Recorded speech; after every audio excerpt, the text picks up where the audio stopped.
Once upon a time, there was a boy that arrived in Tampa, Florida. He was with his mother and his two young brothers, and they had very little to survive. He wasn't tall, blonde, or strong, but he could sure talk a lot. Every day he had to find out how to provide. He'd go to lead to hide during the day, worked at McDonald's in the afternoon, cleaned offices at night with his mother. Then one day he started going to USF thanks to a USF Latino scholarship, but continued to work full-time at different places to make sure him and his family could eat and live. But one day he had given a chance. He was told that in order to achieve his dreams, he had to go to a faraway land in the north, a place where not just the air was cold and it snowed, but the people were extremely cold too. Nothing like he was used to before. Everything was very expensive, and everyone there was tall, blonde, and strong.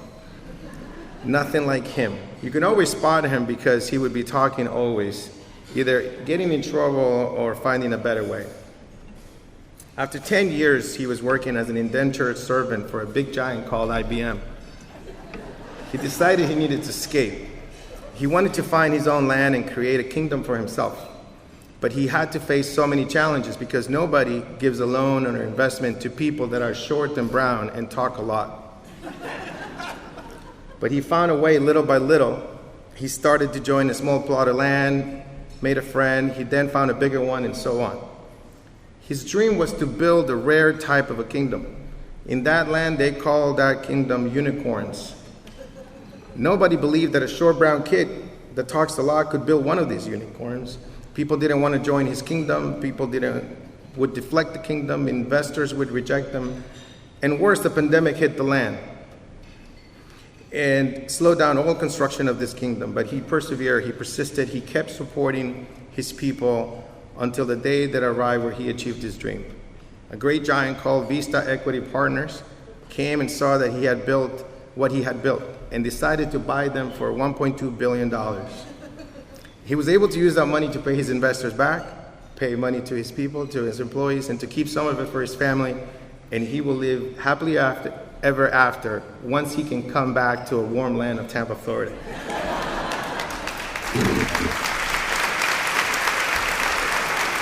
So,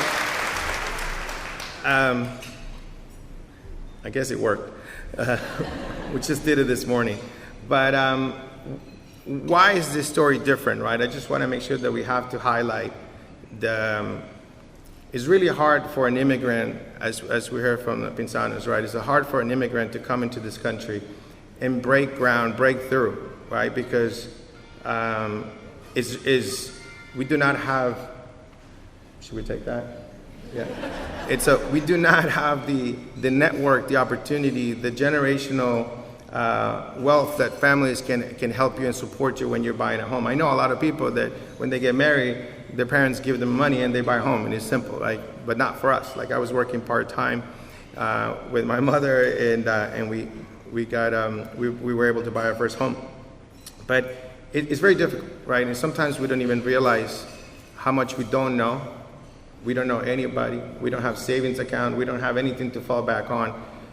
And the truth is that a lot of people see us in a very different way. They see us as immigrants. They see us as fruit pickers, cleaners, service people, and they don't think that we're capable of achieving great things, right? Why? Because we're working our way through that.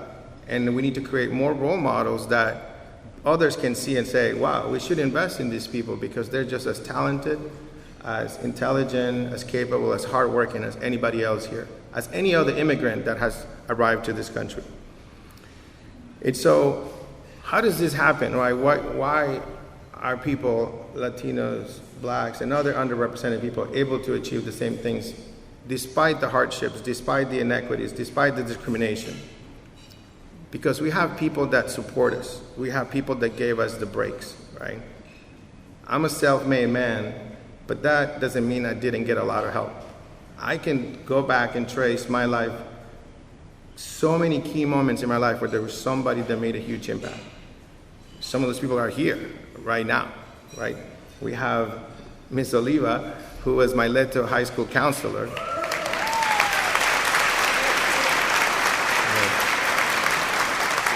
have Miss Judy Blanco, who was my math teacher, and she put up with my shenanigans and my talking a lot. The stuff I learned from her, I still use it today, right? My computer scientist, Donna Perino. And this is a really special place. I don't think I could ever gone to a better place when I arrived to this country in 1993. Not knowing anyone, with my mother and these women and others, Patsy Sanchez, Anke, everybody, right? It's like, I felt supported. I wasn't afraid. I felt like someone's got my back. You know, there was the banks that were giving me the scholarship, and I felt that I had people, right? That I wasn't alone. And so that took away a lot of the fear and just propelled me to just keep trying and keep going further and not be worry about the color of my skin or what people were thought about it. I felt normal here, right? It was a rude awakening going to the north and realizing the difficulties that all of Latinos are facing throughout the United States. There's hundreds, if not $1 trillion, being given in investment to startups for people that want to chase their dreams and become entrepreneurs. But yet only like about 2% of that goes to Latinos, and similarly to women, similarly to blacks. And so it's a struggle that we want to get started. We want someone to take a chance on us. And what I've realized over the past years is that my job is to keep fighting the fight, keep progressing, keep achieving these things, and showing the rest and you that you can achieve your own version of your own American dream. I really am thankful for this community, for Tampa. I'm thankful for this country, because I wouldn't able to accomplish what I accomplished here so far in my own country, and it's sad to say. But the truth is that this is a very special place, that despite the inequities, there's lots of opportunities, and I want to encourage the students especially to take a big chance, right? To think big, to read, to meet, to look up for role models, because we are here, and there's a few of us, but there's plenty, there's enough. All you need to do is see it. It's possible. I'm right here. It's possible. You can do it yourself. I was a Leto. I got suspended once. I don't want to tell you my whole record, but it's going to be okay, you know. So I think that we're almost done here. I want to, there's something that this weighs huge in my heart. I've been doing a lot of sponsoring of the USF Latino Scholarship myself now, but thank you for coming here. Thank you for buying the tickets and raising what we raised so far. But I think that this is a very special moment right now. I think this is probably the greatest moment in your life to invest in this generation. I would like all the Leto students, I would like all high schoolers, and I would like all college students to stand up right now for a second.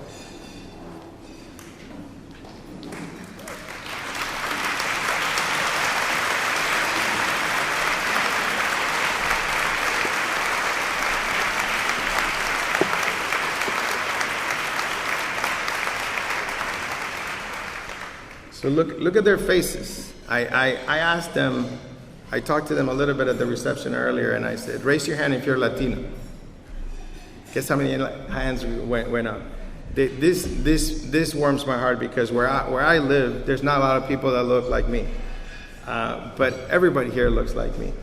And look at them, and look at their age, and look at their potential and the intelligence and the raw abilities that they have within them, because of their backgrounds, because of where they came from, because of their hardships, because of the different perspectives that they have acquired. This is the generation that you all can invest in. And so what I would like to ask you is, would you stand with me and say, stand up if you're willing to give through the pledge cards today, but stand up to show your support if you're willing to give $1,000 today, additional, to give a scholarship for these kids to get the break of their lives and to go on and do great things for themselves, for their families, and for their communities. Please stand up.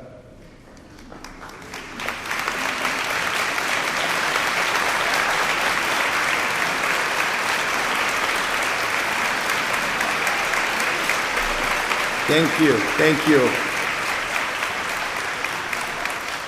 That's a good number. Stay there, stay there, stay there. If you can. Let's be respectful and inclusive. But if you can do 500, could you stand up?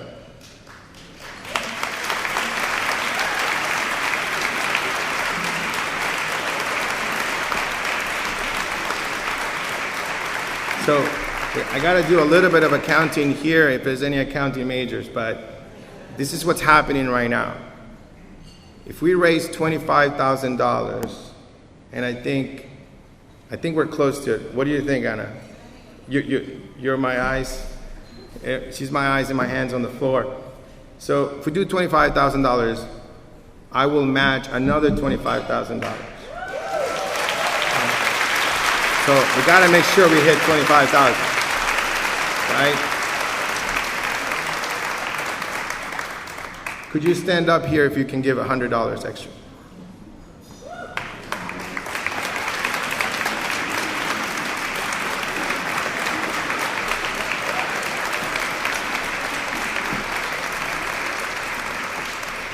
If anybody else would like to match my 25,000, would you please stand up?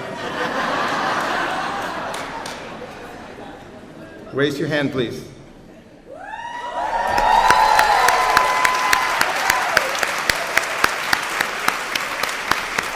Thank you very much.